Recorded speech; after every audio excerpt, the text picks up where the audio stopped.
joining the call tonight. And I want to thank Nicholas for the opportunity to share my knowledge and experience with every one of you. How is our weekend going? I believe we are all having a nice weekend. And I am sure it is very loaded for us because we'll have a session now and we'll have another session by 8. I want to congratulate you guys for making it for this cohort of mentorship. And I am very, very sure that at the end, you will pick some knowledge from it that will guide you through your career path. So let's start right away so that we won't waste much of our time, and we'll also have rooms to ask questions where necessary. So I have been asked to talk to you about revamping your CV, your resume, and your portfolio. First, what is a CV and what is a resume? Many times we think that resume and CV, they are the same thing, although we have used them interchangeably for a period of time or always, but there is difference or there are differences between a resume and a CV. And I'll take you through it in a short while. First, a CV is a comprehensive document that provides an in-depth overview of your academic and professional achievements. And most of the time, it is more common in the academia, in research, and maybe some international job applications. While a resume, on the other hand, is a concise document tailored to a specific job, and it highlights your relevant work experience, your skills, and accomplishment in a professional manner. Now, this is the difference between a CV and a resume. I believe some of us, or many of us, have applied for jobs before, and you have been asked to send a resume not more than 2 pages. In other cases, you have been asked to submit a CV without limiting the number of pages. So when you are asked for a resume, they are looking for a very concise document that is tailored to that job. Let's take, for example, you have skills in computer programming, but also you have skills in catering, and you want to apply into a tech company or maybe an IT or a programming officer, any title they might give to it. If you are going to submit your resume for it, your resume will be only concise and limited to your scope in tech, your programming or web development knowledge that you have. Every other skills you have from catering, cooking, and everything may not be needed there. And this gives you an opportunity to be able to put your document together into the 2-page or 3 pages that they are looking at. Some people even ask for 1-page resume. While for a CV, all your skills, you have a cooking skill, you have skills in research and publications, you have skills in human resource management, you can put everything in the CV, all your professional achievements, all your experience can be on the CV. But when it comes to resume, you tailor it specifically to one of your areas of strength, depending on what the job is looking for. Also, at times, your CV may be limited to a particular scope, but you can make it more detailed. So you can write maybe on your human resource management skills alone for a CV, and you can have it up to 4, 5, 6, 7 pages for a CV. It is still okay. And you can tailor it to a specific job, just like I said, and you can also submit it.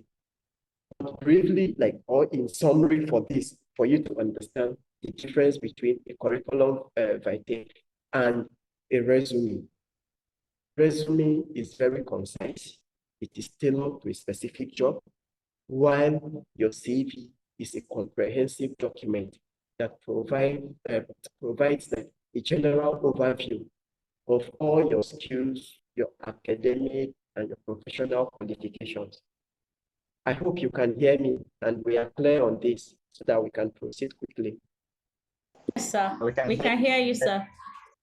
Yes, sir. Okay, fine. All right. So now what are the importance of a strong CV and resume? Last week, somebody reached out to me that he wants me to revamp the CV for him. But he was overconfident in himself, like what he currently had was the best. And I told him to send the CV. When he sent it, I discovered why he has been on a low-paying job for many years. He is currently over 40 years, somebody of 43, 45 years, still battling with a job of less than 100,000 naira. And what I did was I sent him a sample of a CV that I have done for someone.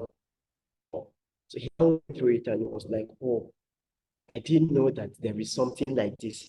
And I said, this is how a good CV should look like. It is different from what you have been parading. He has skills. He has skills in environmental and food safety, which is like a high search or a high demand skills for those in the field of food safety or nutrition or food and technology. After explaining to him, he got to understand where he has been lacking or what he needed to have done all the years. And I was able to do the CV for him. So your CV and resume, they are crucial documents that showcase your qualifications, your skills and experience to your potential employers. So if you are not in the room, it is your CV that speaks for you. You may not understand the importance of your CV until you go for a highly competitive or a highly demanding job where you meet other experts or other people from other fields, and maybe you even engage with them orally and you discover that, oh, these guys have gone far, they have built their skills over the years, they have done so many things. And maybe you you look at yourself like, oh, I am not there yet. But if you have a good CV that you have been able to put together to properly show your skills, or you have a good resume, you have been able to highlight all your professional skills and experience. When the employers go through it, believe you me, it will stand you out more than those that have that experience more than you, but they are not able to put their CVs together. So this document serves as your first impression, and they play a very significant role in determining whether you get shortlisted for an interview or not. There are so many experts out there who have not made it for big shots interview because they don't have a good CV. And according to research, employers use very few seconds to glance through CVs. I have had opportunities to recruit for some companies, and I can tell you, I don't spend more than 50 seconds on a CV, no matter how you write it. So as I am glancing through it, if it is not what I want, I am dropping it because I received up to 80 applications for one role. So imagine taking 5 minutes for a CV to review 80 CVs. You will spend your whole day on it. So at most 50 seconds, I am done glancing through your CV. So you should not present it in the way that I like my attention or highlight your professional skills in the way that I want or in the most professional way. Sorry, you will not even get shortlisted to the interview stage. Now, the CV and resume, the structure and the content. So how do you arrange your CV? How do you structure your resume or your CV? And what kind of content would you put inside? I have seen CVs of people. The first page would carry name, state of origin, religion, hobby, and they will put so many irrelevant things at the front page of the CV, taking almost, some people even take the whole page. So it is very, very important for you to understand how to structure your resume and how to structure your CV. First, your CV should contain your personal information. So when they say your personal information, they are not asking you to go and put your village, your street in the village, where you stay in the city, your street in the city, your religion, your height, your complexion, your marital status. Those are not the things they are asking you for. Your name, your contact details, fine. Contact details. My name, Omata David Omakoji. Contact details. Your contact details here, your address, you put your address where you stay. Then you put your email address, then you put your phone number. That is all. So for me, I will put Area A extension. I stay in Abuja. I'm currently not in the country though. Area A extension, Abuja. My email, omatadavid@gmail.com. My phone number, I put only one phone number. It is ideal you put only one phone number. Don't go and bombard several phone numbers then. And your professional profile. Professional profile will lead me into the next one, which is your objective or your summary. So you can refer to it as your professional summary. But if you are new in the sector, if you are new into the market, maybe you just finished with your MSc or your degree or even an ND, and you want to start looking for a job, you do not have much experience here. In this case, what you will use is your objective, career objective. But if you have worked like 2, 3, 4 years, then you use a summary instead. You call it like a professional summary or an executive summary. Are we together? I want to know if you can hear me. Yes, sir, we can hear you, sir. Okay. So now this part would come after your first introduction, after your personal information, a brief statement highlighting your career goals or summary of your qualifications and expertise. So in this case, like I said, if you are just coming into the labor market, you state your career goals. A graduate of food science and technology from Federal Polytechnic, either the experience in food processing, food auditing, you know all the skills you need to have in that field. Looking to build a professional career in a reputable company, contributing my experts to the growth of XYZ of organization, like a career objective, a professional summary. What have you done in the past? Like you try to bring in your past experience to make up your professional summary, your work experience, your academic, and the other skills that you have. For example, you can say, oh, a project manager with over 5 years of experience managing different projects for both government and private institutions, experience in project organization, project implementation, project monitoring, and project evaluation. A strong team leader, experience in budgeting, experience in this, experience in that, looking to bring my wealth of expertise to contribute to the growth and development of a reputable or any reputable organization. Sometimes maybe you want to focus in the health sector. You will say in the health sector. In that way, like I've brought your summary into it. You can also add like I have like an MSc in this professional qualification in this. But all these things I'm saying will not be more than at most 8 lines. You put that together. Now, if I review people's CV, this summary here, I give it like 30%. If I read your professional summary or career objective, it gives me a hint whether I should move on with your CV or not. So we have to take note of this very, very well. Then we move to work experience, a detailed list of your past job roles, responsibilities, and achievements.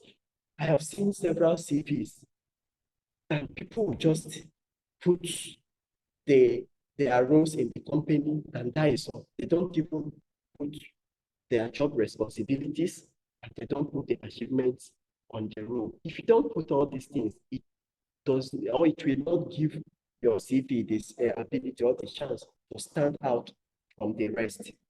So when you want to talk about your professional experience, you want to say, okay, a front desk officer, front desk, let's give it a name, Ajalco Nigeria Limited, then 2020 to 2022. And that is, you move to the next one, you put another name, and you are just listening, and you don't even put your responsibilities there. As a front desk officer, if you want to talk about your experience, organization, your role comes first, write about your role, front desk officer. Organization comes under Ajalco Nigeria Limited, then you put the A in front, then you see key responsibilities on the job, or just put key responsibilities. Now, received incoming calls for the organization. 2, as a front desk, what do you do? Welcome visitors and direct them to the appropriate departments. As a front desk, what else do you do? Maybe you assist in some administrative work like photocopying and printing of documents, scheduling of emails. You put all those things, you list it out there under your job responsibilities. Then you now come to your achievement. What are your achievements on the role? So while you were working as a front desk in Ajalco Nigeria Limited, what were the achievements? As the front desk, that means people come to meet you first, and you also answer the calls of the people, like incoming calls into the organizations for inquiries. So you can say, okay, you established strong relationship with the customers, thereby increasing the customer retainership of the organization. Quantify it by 30%. That means through the way you have been able to interact with people or welcome the visitors, you're able to retain customers or clients for the organization. Just like 30%, by 40%, by 50%, you put it, it's an achievement for the company. So look at every other rules, every other experience you have. As I'm speaking to you now, have you listed all your achievements on your CV in the past or on your resume? If you have not done that, then it is very, very vital. Your key responsibilities, what were the key roles or your functions, and then what were the achievements you had on the role. You move to the second one, you put it to. And if you do not have a work experience, you just graduated from school, the informal things you have done in school, you have volunteered, you have assisted, for example, maybe you've been the one assisting Mr. Nicholas to put up this program. It's a work experience. Put it on your CV, for God's sake. If I see it that you help in coordinating a mentorship program for the youth on your CV, that means you have an organizational skills, you have a team management skills, you have coordination team. And for you to have done that, that means you know how to send email, you know how to draft letters, you know how to receive correspondence and attend to them. You may think this is not necessary, but if I see it on your CV and I am looking for maybe a personal assistant, or I'm looking for a human resource assistant, this can stand you out, and I will call you for interview or any other organization that you are applying for. So any of all the volunteering you have done, try to structure it, assign responsibilities to it, put the achievements to it, and then structure it so that they can appear well articulated on your CV or your resume. Then your education, put the information about your academic qualifications, your degree or other certifications that you may have. At the end of this mentoring program or mentorship program for you, this is a certification, add it to it. I am taking time to teach you how to structure your CV now, how to build your resume, and how to do your portfolio. So these are skills now you have gotten. Add it to your resume. There is a column for it, professional certifications, or you can combine with your academic and professional certifications and list it there. All the fellowships you have attended. I'm not talking of FCS or 9S, those of us in school. I'm talking of like professional fellowships, all the programs you've attended and you've gotten certificate. List them there if you are just starting. It gives you an edge, it gives you an opportunity to build your CV to stand out. Then your skills. A session showcasing your relevant technical and then soft skills. So do you have some of the, when we talk of, we have the hard skills, we have soft skills. Sometimes we call them technical skills, we call them maybe personal skills. So if you know how to, okay, let me start from some of the personal skills that you may have. Sometimes you see a great team leader or team management, time management, conflict management skills, time management skills, ability to work under pressure. Even when we don't like under pressure, we have still been putting in our CVs. It's fine. All those ones, you can put them as like some of the personal skills you may have. Then when you go to the hard skills, that of the technical skills they are looking for, let's say, for example, you know how to repair computer hardware engineering. Those are like hard skills. You can put them there. You understand? If you are good in programming, you can put it there.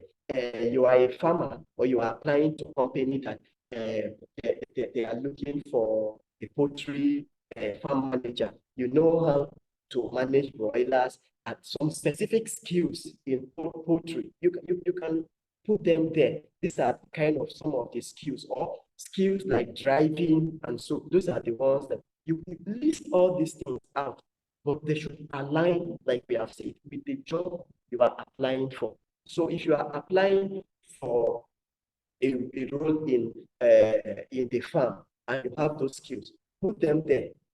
The roles that may not be needed or be relevant to it, you may not need to put it. And I'll come to how you tailor your CVs to each of the jobs that you apply for.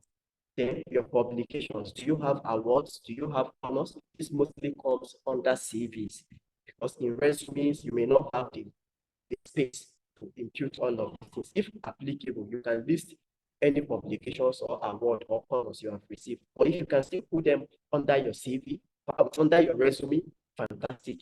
But mostly this goes into the general CV that you have. Now, what are the tips for writing a good CV and a resume? One, highlight relevant skills and accomplishments. So you have to use your bullet points to showcase your achievement and contributions in various roles. I have explained this before. So use bullet points. Don't go and write in paragraphs. Like while I was working for Agile Nigeria Limited, I used to go to the farm. I would carry the rice, put it on my head. No. Those are not the things they are looking for. Use bullet points. Be professional. Be specific in your writings. And then you have to use verbs like led the team to implement this, managed XYZ, implemented this. So all your relevant accomplishments, you list it like that. Then your relevant skills, I have told us maybe the technical or the personal skills that you may have. You can also list them, but always ensure that you use bullet points. Don't go and write paragraphs. Don't go and write poems for them. Use quantifiable achievements. I told us on the previous slide that you have to quantify your achievement whenever possible. Quantify your accomplishments with numbers to demonstrate the impact. So you are working as a sales manager and you have a target of 1 million naira, just to say maybe every month. And the previous sales manager was not able to meet target. And now you are meeting target. So if you are meeting target, yes, you have been able to increase sales of the company by 30%. Quantify it. Or you are working in a retail shop before, they don't used to have sales because they don't know the previous sales girl or anybody that was there don't understand customers management. Now you have more records of daily sales than the last person. Quantify it. You have increased sales by 40%. You understand? Every other field you are working or that is you have your skills, your academic qualifications that I am not mentioning. You can think around it, quantify your achievements. We want to know what you have achieved before we can employ you into the organization that you are coming into. But at the same time, do not lie with it. Be moderate in how you quantify all the achievements. And then tailor for each job applications. Yes, I have been saying it over and over. The mistake that we make, or we make most time, is we send one CV to different jobs. Let me tell us something so that it will calm our minds down. If you are just going into the field to start looking for jobs, don't be scared of limitation to one particular job. We launch into our career into the labor market to look for jobs. Most of the times we are not too static that, okay, I am a food technologist and I will continue to work as a food technologist all my life. So if it is not a job for food technologist, I am not applying for any other job. No. While you are waiting for a job as a food technologist, you have seen an organization that is looking for an operations assistant or operations manager.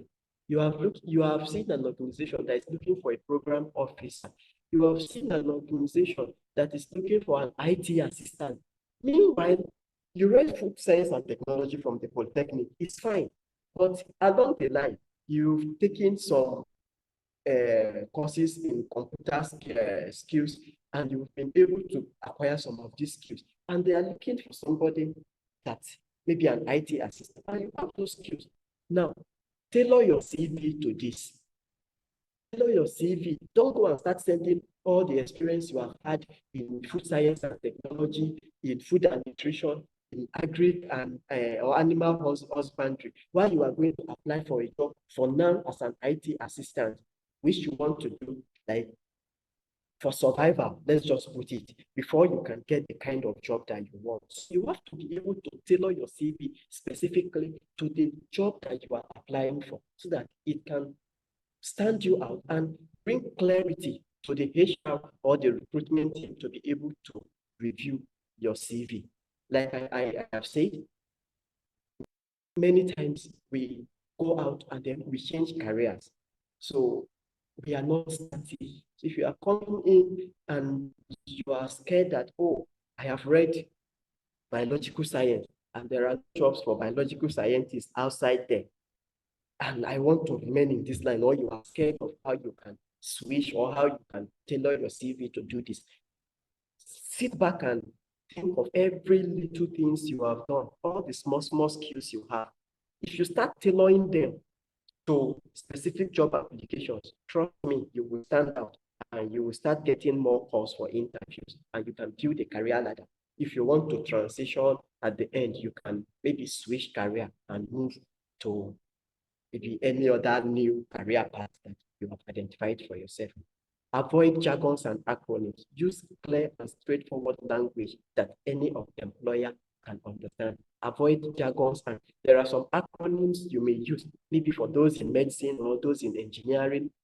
There are acronyms that you may use that I, as a recruiter, I may not know. So sometimes write them in full, or stop using big jargons. Your CV is not where you come and tell me how you understand English or how to speak English the best. Use simple terms, simple, clear, and concise language. Be straightforward in expressing yourself. Proofread and edit your CV meticulously. Errors in your CV or resume can leave a negative impression. So review the documents carefully. So for example, you say in your skills, you say you pay attention to details, which many of us put in our CVs. And then your CV, instead of it to to show maybe why you are saving it as curriculum vitae, now save it as curriculum vitae, and I'm not seeing it. And then you say, oh, you pay attention to details. So for me, it means you don't even pay attention to details. If you cannot even correct how you save your CV. And let me say this while we are moving on. At the top of your CV, don't write curriculum vitae or resume. Don't write it. what you need to write your name, as I said in the previous slide, your name boldly, under it, your address, maybe your house address, your email address, and then your contact address, like your phone number, where people can reach you. Oh, sorry. Okay. Yeah, formatting and the CV design. How do you design your CV? I have seen many people put too much colors on their CVs. Your CV, I used to have that kind of CV. And if you go online now, even on this app, Canva can give you CVs that have colors. You can even put your picture on it. Sometimes these things, they don't matter. Your CV, if possible, black and white, or just the headings where, like your name, you can put it in blue. Don't use red, like dark blue, like that. Then professional summary, like that. Don't go and color your CV and put too many things into it. Use a very clean and professional layout. Choose a clear and readable font with appropriate font size and spacing. Yes, don't go and use italics when you are writing the CV. Most times, use Times New Roman. There is this font called Kandara. That is what I even use. I like Kandara well. But some people also pay attention to details. When you are reading the call for application, they say the CV should be, the font should be 12, the New Times Roman, 1.5 line spacing, 3 pages maximum. Why they put those things is they want to know how you pay attention to detail. So if you send your CV or your cover letter and it's different from this, it means you have not even taken time to read the call for application. So if you cannot read the call for application, you will not be attentive enough to do the job they are employing you to do. That's zero. So you are screened out automatically. Organize your information. Use headings, subheadings, and bullet points to make the document easy to navigate. I have said this in the previous slides too. Pay attention to this. Incorporate white space, leave spaces. So if you want to have one line or double line spacing, use it like that. Most times it's preferable to use 1.5 line spacing before paragraph. So if you have a bullet point and your bullet point extends to the second line, those ones can be without spacing. But the next bullet point, the space between one and the second bullet point should be like 1.5. You understand? So that your CV can be clear to those that would want to read it. When your CV is appealing and simple to the eye, we will be able to get your information quickly and be able to proceed with or your application. The do's and don'ts in CV. What are the things you should do? Use action verbs to showcase your achievement. I said it before, like again, I led a team of expertise to implement XYZ project. As a sales manager, you led the team of the sales team to meet the sales target. You implemented XYZ, sorry, achievements. You implemented XYZ project and achieved XYZ achievements while on the project. I wanted to use the word achievement in between, sorry. So while you implemented XYZ projects and achieved XYZ task on the road, so you can put it there. Now, when they say use the verb, if you see this, led, implemented, achieved, these are action what? The action word. So you can use it like that. And let me use this opportunity to explain to us briefly why they say this. There are some apps that are designed to automatically screen CVs, and they are looking for some keywords. So those keywords that they are looking for, they put it there as the core strength of those that they want to employ. So sometimes you go and look at that call for application, they see the desirable skills that they are looking for. Bring those skills and put them in your CV that you need them. So that while the app is automatically screening out people. Those action words, they find it there. So any CV that has this, retain them.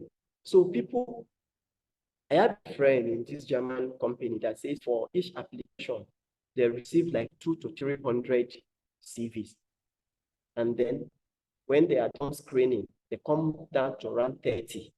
Then after the screen, after the 30, then that is long listing. From long listing, then they now do short listing for interview, first phase, then second phase of the interview before they now get the final candidate for the role. So what they do is your CV can be very, very good.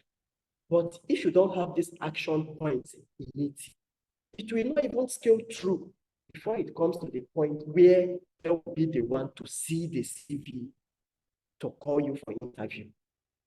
So these things are the secret why many of us, we are very good.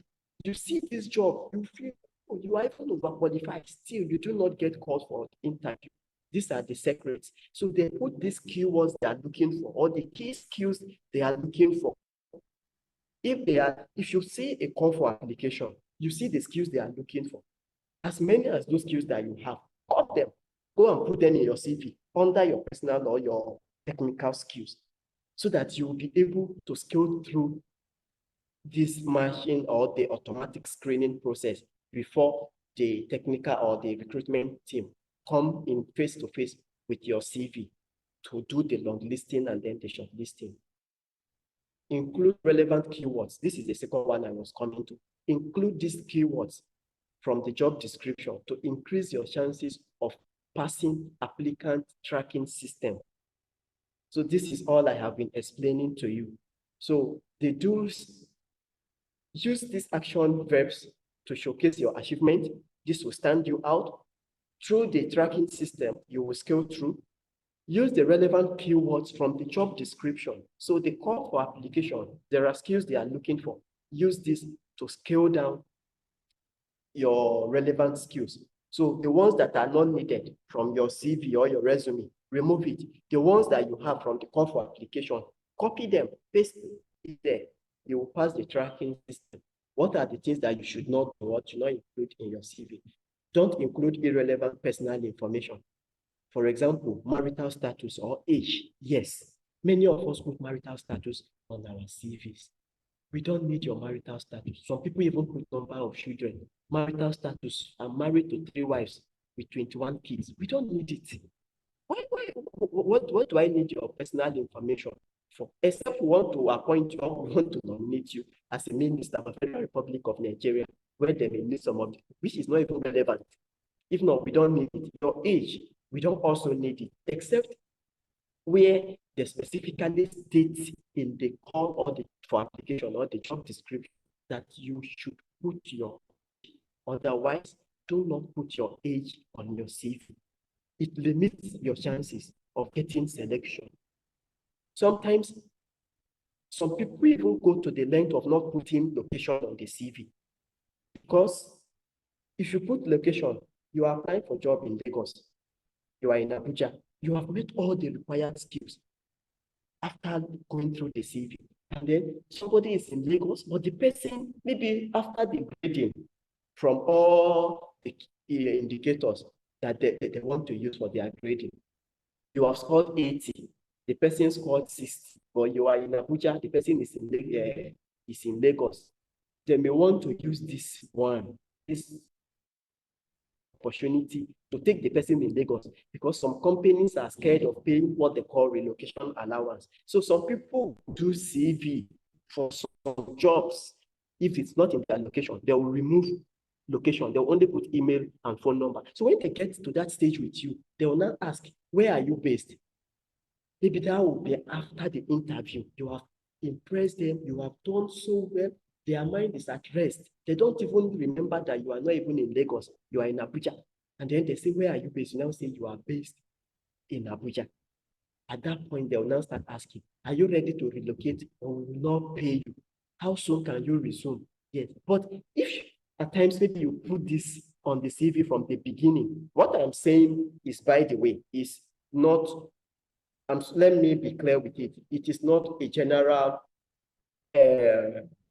criteria or evaluation for all the HR companies, but I'm just trying to speak from personal experience and from what other people I have met, like in the field, from also from their experience too, the knowledge that we have shared. This part I am explaining on the location on the CV. So if at that stage you have done interview and then you have done well, they'll now say, okay, let's consider it. But sometimes, if you even put this location, you are in Kogi, you are applying for a job in Abuja. Best thing you have to do is, I'm not asking you to, you have an uncle and aunt that stays in Abuja, and the person's address is there. While you are applying for that job in Abuja, use that address to put on the CV. It is easier than to put address opposite Kogi State University and you are applying for a job in Central Business District in Abuja. You understand? So those information, this wisdom, these little things, you need to understand them and apply them to writing your CVs. Don't include irrelevant personal information. Your religion at times, you may be going to be interviewed by a person of opposite religion who doesn't like maybe that other particular religion to work in the company. Your name is not carrying a religious name, so they don't know. Now they have interviewed you. They are so well impressed with your this thing. Then they now ask, what is your religion? You now tell them. At that stage, they may find it difficult based on the fact that you have been able to pass the interview very well. They may find it difficult to disqualify you. So that is why most of the times, this personal information, don't put them on your CV. Then on your CV or your resume, don't use unprofessional email address.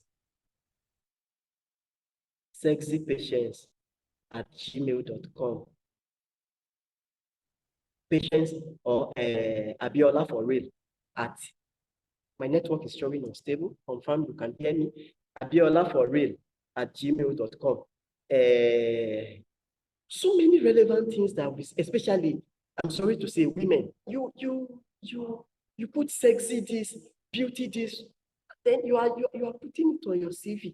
If we see it, it's as if like this one is just starting, this one is still a slave queen, and nobody wants to employ a slave queen into his or her company. So know how to structure your CV and know how to use a proper email address.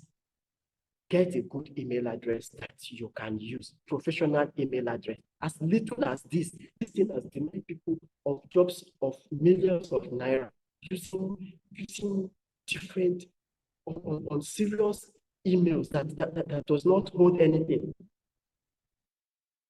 Please, if you are a day for love at yahoo.com, who are you coming to the decision to love somebody? Then lastly, don't submit generic CVs or resumes for multiple job applications without customizing them. Nicholas, please notify me of my remaining time. Let me know how many minutes I have. Let me know when I can sign up. You can send me a message. I would do this. Send me a message, please. You have the next 3 hours.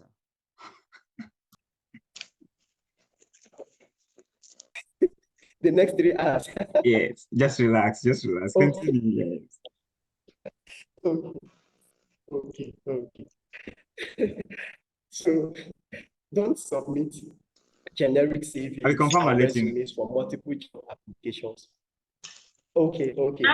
Without customizing them. I have explained this. See, sometimes people will call me, David, this job in this please apply for me now. Me, when I am applying for job, I spend time to tailor my CV to that role before I can submit it. If you go to my folder where I used to apply for jobs, many of you will be saying, so he also applied for jobs. Yes, I applied for jobs, but I apply for jobs now with higher salaries. So if I see a job and there is more security, there is more salaries, it aligns more with my professional skills. Like now that I know I have a good part, of course I apply for it. And I pray to God to get called for the interview stage for it. So tailor your CV to the specific applications at each time that you want to, to apply for any job. It is difficult, it is time consuming, but it is for your own good. This one, let me beg you, because I have a group where I mentor over 2,000 people currently, the WhatsApp group. All I just do, I post jobs there, like job hunting platform. People apply. Every day I receive these things from them. A lot, they don't even have time. If you don't have time to apply for jobs, will you have time to do the work? Structure your CV, structure your resume so that it aligns with the particular one you are applying for. Also, don't use generic cover letters. I don't have much time to talk about cover letters now, but don't use generic cover letters. And then don't forward your job applications. You applied to my company yesterday for the position of program officer. Today, they are looking for operations manager in the Nicholas company. You now came to that email. You now forward that email. I am now seeing all the jobs you have applied for. You are now forwarding it to me again that you are applying for jobs. Many of you don't know this, but if you forward and then you don't know where that, and when you click the option, this forward, it shows all your previous emails. So you are now forwarding all your entire emails, even if you attach a cover letter to it. I will now see all the organizations you have applied to. And once organizations see that, it's a turn off for them. They are not calling for interview. So don't submit a generic CV or resume for multiple job applications without customizing them. The same thing goes with cover letter. When you are writing a cover letter, take your time. Go online, you get samples from them. Modify it after you are done structuring your CV. Some people even use the name of the old companies that they have used. I wish to apply to XYZ Nigeria Limited for the position of programs officer. Now, you are applying to company ABC. You are forgetting to change the name. You are still using that cover letter to apply to company ABC. I wish to apply to company XYZ. Why you are applying to company A? I have seen that before in applications I have received. Some people is because they have applied for like customer care. It's village people, it's real village people. They have applied for customer care, maybe in H Medics. Now they want to apply for customer care in Geskia Pharmacy. And then they are forgetting to change H Medics. Those of us in Abuja, we know H Medics well. They are forgetting to change the name of the company. But though it is the same role, but then they are not careful enough and they are sending it to Geskia Pharmacy to come and maybe work as front desk or this thing. It limits your chances. It's a turn off for recruiters most of the times. I am emphasizing on this and I am passionately speaking about this because it's something that I have seen. People reach out to me every day and it is frustrating for recruiters and it is frustrating for those that may want to help you to get jobs. It is frustrating for those that may want to provide guidance for you. If you don't take your time to do these things, you may find it hard landing a good job in the labor market. Now, showcasing your skills and achievements on the road. So I write CVs for people, I write resumes for people. What I do is I use this method, challenge, actions, and results. You may not really put it as, oh, challenge, actions, results. In 2 lines, you can say it. As a debt recovery officer, you walk into an organization, a financial or a loan institution, or all these loan charts, and people have been owing them to the tune of, let's say, like 500 million naira before you came, and nothing has been done. these people have been owing this money for like 80% of them have been owing for more than 6 months. And you came in within 3 months, you have been able to recover around 250 million from this 500 million since. You may not need to say, oh, challenge. The company was owing this, and you came in, you took the XYZ actions, result of this. In the column under your achievements, you said, have successfully recovered an outstanding loan of, have successfully recovered 250 million out of 550 million outstanding loan within 6 months I have joined the organization, or within 6 months of joining the organization. So you've been able to take the challenge there. That means before you join, there have been the challenge of loan recovery. Now you have taken actions, and now there is a result. You have recovered 250 million out of this. Remember, I used an example of this thing for you guys, maybe a customer care that has improved customer retainership by 30%. That means before now, there is no customer retainership, or they didn't even have a customer database. So people call and then they don't keep the track in the customer database sheet. And then you join the organization.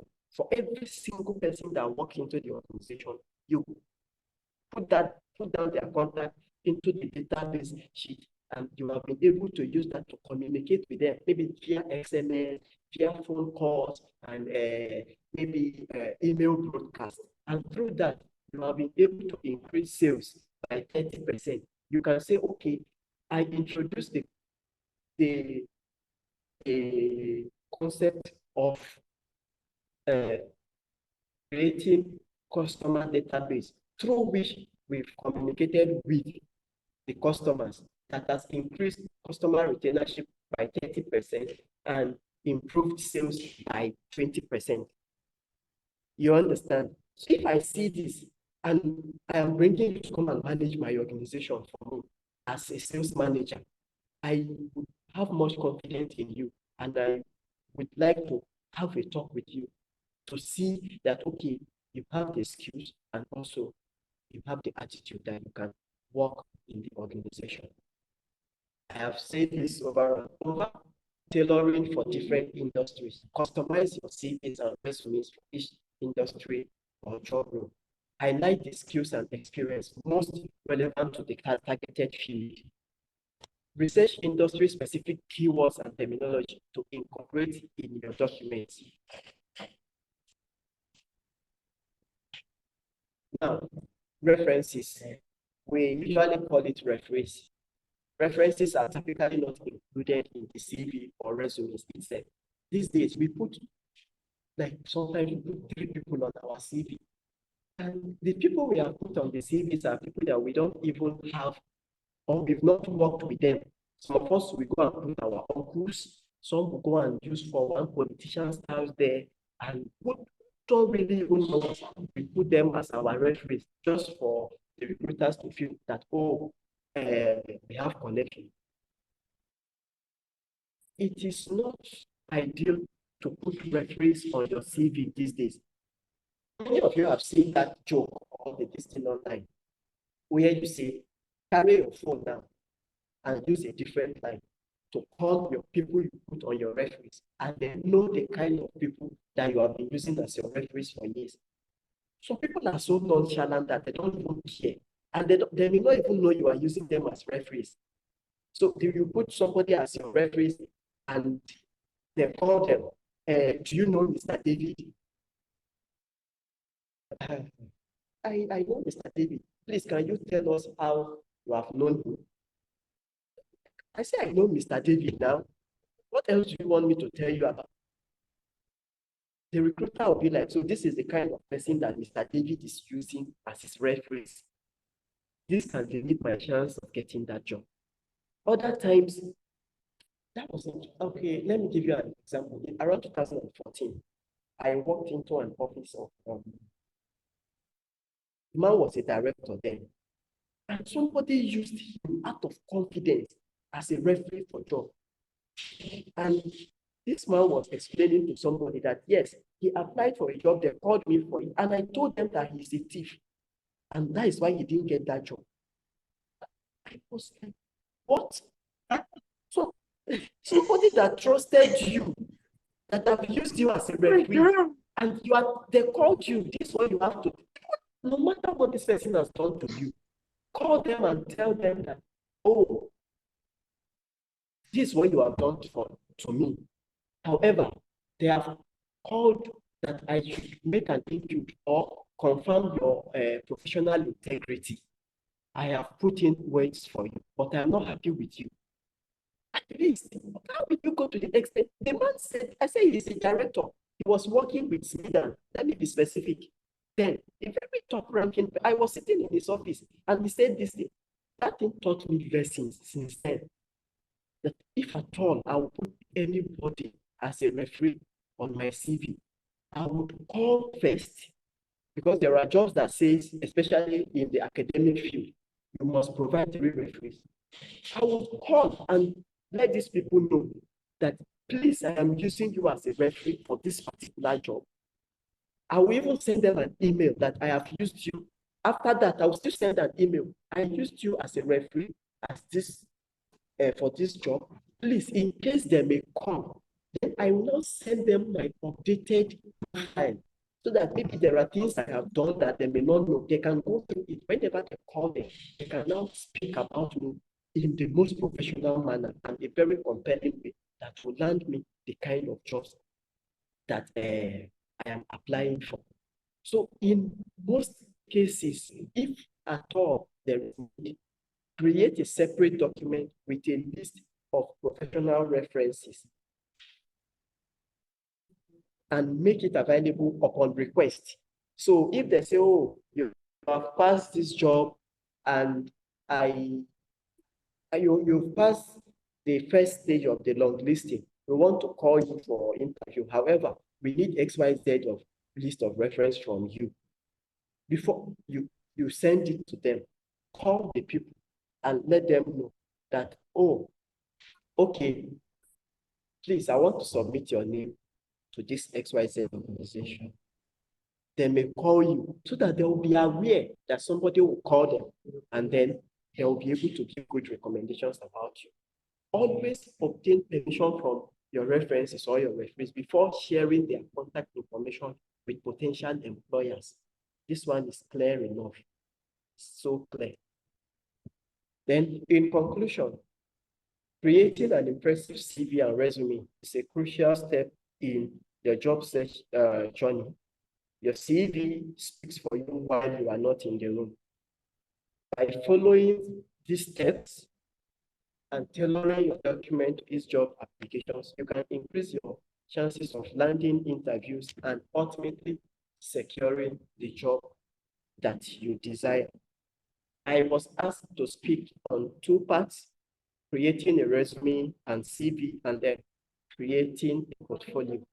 But I want to open the floor to take your questions before I move briefly. I won't spend much time on that, to the other side, building a professional profile.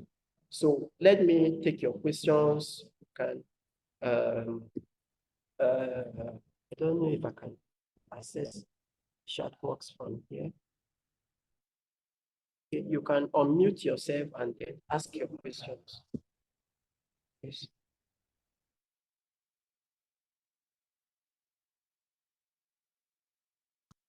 Okay, Feromi, I see that you are raising your hand.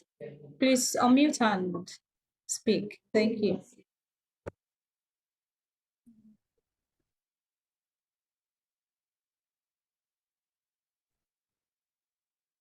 Okay, yes, Khadija.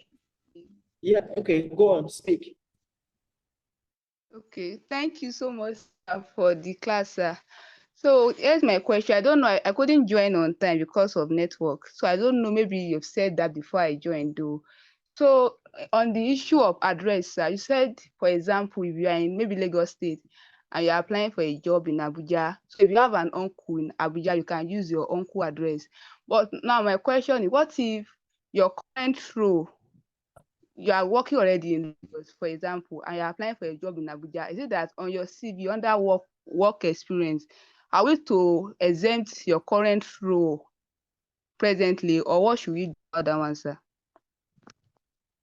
Okay. Now, if you are currently working, okay, and you put the location of your current job, okay, in Abuja, and it is Yes, stated there sir. like that, then you may not need to change your address on your CV.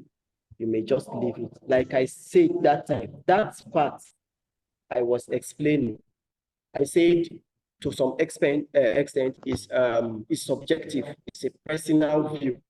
However, I have asked or communicated with other fellows in the field, and I've heard their views about it. So if you are somebody, maybe you are out of job, or you are just looking for a role, or your current role ended in, let's say, 2022, and you are looking for a job now in Lagos, but you are in Abuja, so that you may not be eliminated based on your address. You may put the Lagos address there. Of course, if you get the job, you are going to stay with someone there. So maybe the person you are going to stay with, you can just put the address there tentatively, so that, like, okay, you are in Lagos and you are applying. So when they call you for interview and it's not convenient, you can request that, okay, I am currently out of town. Can I come for the interview XYZ date? These days, people even request for first round of interview to be online.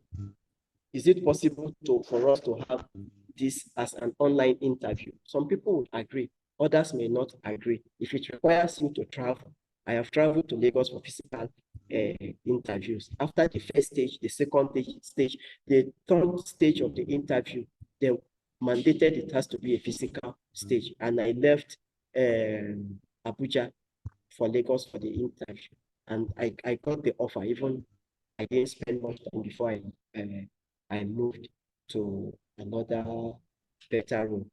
So that is why I explained that briefly in that part. Is it clear? Yes, sir. Thank you, sir. Okay, okay. Okay, thank you very much, sir, for the answer to that question. So we have two questions here in the chat box, and I'm going to read the two together so that I just answer it and then move on to the next one, like you said, sir. So Khadija Ibrahim is asking that, is a resume and a cover letter the same? I'll leave you to answer that, sir.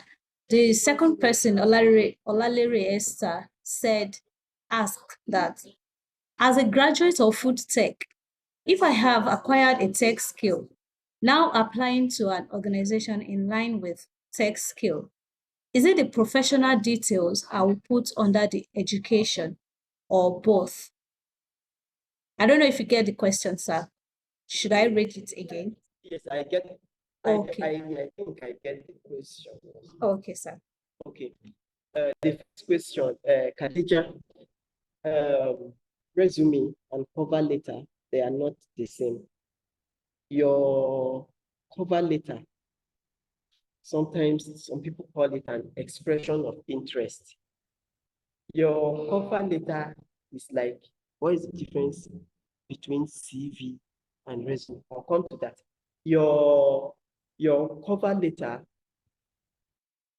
is the letter or a statement of interest you write alongside with your CV or your resume.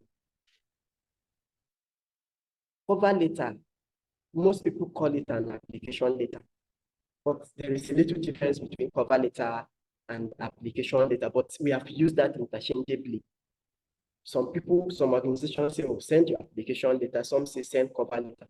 The cover letter is brief and concise. All your work experience, all your professional, professional experience, your academic qualifications and professional qualifications, then how you think you qualify for the role that they have advertised. Those are the things you are going to state in your application letter. Application letter or your cover letter is different. In the cover letter, for example, dear recruitment manager, I wish to apply for the position of program officer in your organization. Having gone through the job description, I strongly believe that my professional and academic background strongly aligns with what you are looking for, or strongly aligns with the ideal candidate you are looking for. The next paragraph. I have over 5 years of experience in project management. I have managed projects in health, environmental management, in climate change, and in this. I have led teams to successfully implement projects. I have strong skills in project initiation, project implementations, and project evaluations. All through my years on the job, I have always been given credit by my employer. Then maybe you move to the next one where you may need to talk about if you have certification. I have XYZ certificates in project management. In your cover letter now, you may not need, maybe you did not read project management during your undergraduate or master's. You may not need to say, okay, I'm a graduate of biochemistry. I'm a graduate of microbiology.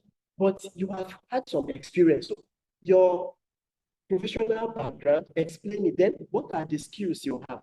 I also understood from your job descriptions that you are looking for someone who is competent in program scheduling, who is good with the use of project management software. I am glad to state that I have XYZ years of experience in using these tools or these softwares to implement projects. You understand? So this is what cover letter should be. Then you come down and then you say, okay, I look forward to hearing from you. Should you need additional information, I can be contacted. Put your email address, come down, yours sincerely, put your name. Sometimes if you need to sign, put your signature, you attach it to your CV, then you send it. There are different things. In secondary school, we were taught how to write formal and informal letters. I think formal is also referred to as the official letter. So when you are applying for jobs, you use the formal or the official letter writing part, like type, to apply for the job, so that you can state how your skills or your experience aligns with the expectations of the employer and what you are bringing to contribute to the growth of the organizations. I hope I have been able to answer you on that. Then the second question. Sorry, read the second question to me. I was trying to write it down before I answer, but I got it. Just remind me quickly of the second question. He's asking that he has he's a graduate of food tech, but has acquired a tech skill. So he wants to apply for a job position that is in line with tech skill. So he's asking if in the professional details, if he should put it under education or both. Like, should he put his food tech education there, or should he add both the tech skills and his educational certificates there? Okay. Now, in drafting your CV, you have academic qualifications. So this one, whether resume or CV, you must put it. Now, when you have put your academic qualifications, you can now come down and put professional qualifications. Other people say put it as certifications, professional certifications. So you have done a class from EDX or any other learning platform on Python programming. So you put, it doesn't mean put your academic qualification, BSc, don't know what how they refer to yours, in food science, or BTech in food science and technology, you put it there. Then come to certifications, like this is where you have other certifications, professional certifications, different from your academic certifications. Now, you put a certificate in maybe Python programming, certificate in any other programming skills, HTML, CSS, JavaScript, and the rest that you want to list them there. You can list them there. But you would not take off your academic qualifications because you are applying for tech skills. People know that, yes, people switch a lot. So what you will do is to add your additional qualifications. You can create a column differently for each academic qualifications, then maybe professional certifications, and then you add that. But if you are going to do maybe in a way you have been able to switch to have a master's degree now in information technology or in programming, and it's MSc, you can add it under your academic qualification. But if it is short programs you have done to get that certificate, put it under professional certifications, not under your academic qualifications.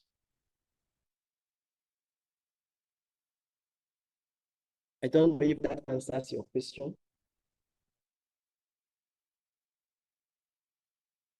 Hello. Okay, let us know if that answers your question, Esther. You can just type in the chat box that.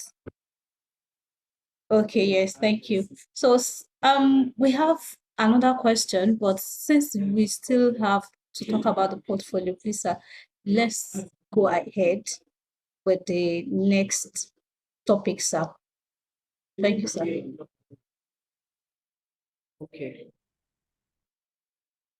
So let's go quickly into building a professional profile. So if you want to build your profile, for example, a professional profile can be like a one-pager document that if you are, maybe I believe before you applied for this, Nicholas must have asked you to provide your bio, a short bio about yourself. Most times, your professional profile can be a one-page document that has all the information about you, your professional journey, skills, your experience, and everything about you that stands you out or that speaks about who you are. If you want to build a professional profile, you cannot be a jack of all trades. First, you have to determine your focus. Identify your career goals and target audience for the portfolio. Now, let me use myself as an example. I have my first degree in biological science, botany, to be precise. But right from time, I know I have always wanted to work in the NGO sector or in the development space. Along the line, I got to know that I love environment and I want to work on, in the field of environment, anything that has to do with managing environment. Ordinarily, with the course I have read, biological science, botany, I have less opportunity to move or build a profile or a career in environment compared to those that have read environmental management and toxicology. There are courses that are related to that better than my course. So I knew right from time, and then I identify a career goal and my target audience for what I want, And I started trying to align my scope with the line of environment. I picked the key. Yes, the slide will be made available. I picked the key sustainable development goals that align with the environment. I started trying to build a career in that part. I now knew, okay, what works for me and what doesn't work for me. Maybe projects, design, writing samples. I got to know the kind of writing that I want to do. Why some people are good at writing poems, I knew that, oh, I am not really good at writing poems. But when you ask me to write, to do a research for you, I am good at doing research. I have written articles, I've published papers. I am good when it comes to writing on key issues that are more scientific. So I got to know that. And I started tailoring my writings towards the sustainable development goals that has to deal with the environment. When I got into the environmental space, I now discovered that, oh, before you can have to do with environment, then there is this concept newly now called energy transition that you have to know, because most of what causes the environmental pollution also comes from energy. I now started aligning my career, started building my professional profile, aligning with energy. I started with writing. So I started writing, and people started noticing what I was writing. Currently, the job that I do, the only thing I do is just write. Every month, I write 3 articles in line with energy and environment and climate change. That is what I do. So I started noticing it, and then they called me. While I was building my profile, firstly, I got the opportunity to be admitted for a master's degree in environmental science, because I was able to prove to the interviewers and through my profile over the years that, okay, I have aligned my profiles with what matters, or with what really concerns in the field of environment, environmental sustainability and climate change. So I was able to get that first scholarship. I did that master's in environmental science. While I was doing that, like I say, I got to know that, oh, energy is very important. Before you can say, okay, you want to solve all the environmental issues, I started writing, switching in energy and environment. And that gave me an opportunity. I got another opportunity for my second master's, which I am currently doing in renewable energy technologies. So I have been able to build a profile that when people are talking about environment today, I stand a good chance to talk about environment. When those that are in the energy sector want to talk about how maybe not renewable energies or anything is contributing to environmental pollution, I have a fair knowledge of it too, and I am also building my skills in that. And if you go to my profile recently, between 2014 that I graduated from universities and now, I have been able to identify what works for me. I have been tailoring my profile, switching my profile to work into what I have identified. Along the ways, I have done some jobs that do not relate with this, because I needed to survive. So if the job in line with environment do not come and another job comes, I did those jobs, fine, but they are not even on my CV currently. While I was doing those jobs, I was writing, I was building my profile to ensure that it aligns with what I want and the kind of audience that I want to meet. Gather your best work, select a variety of projects that demonstrate your abilities and achievements. So all my write-ups currently are the ones that aligns with what I want to do, with the niche I have identified for myself. I have removed some organizations I have worked for from my CV, because the organizations I am applying to currently that I want to work, I realize that those companies in the past, they do not align with it. So I don't just want to put because I have experience, XYZ experience in that organization to put it. No, I have removed them so that I can have a clear path. If you are tracing my CV now, I can say, okay, this is when I started writing, I started publishing, I started doing projects, I started training in line with this. Then I am showcasing my best work in line with what I want to do. Then include both personal and professional work if relevant. When they say personal, they are not asking you about your family life, your children, or what you do. What are your hobbies? Some people that are into photography, they put it as, okay, maybe this is personally, this is what I like to do. So if you're into photography, then you should have maybe some passion for storytelling, and you are building a career in that part.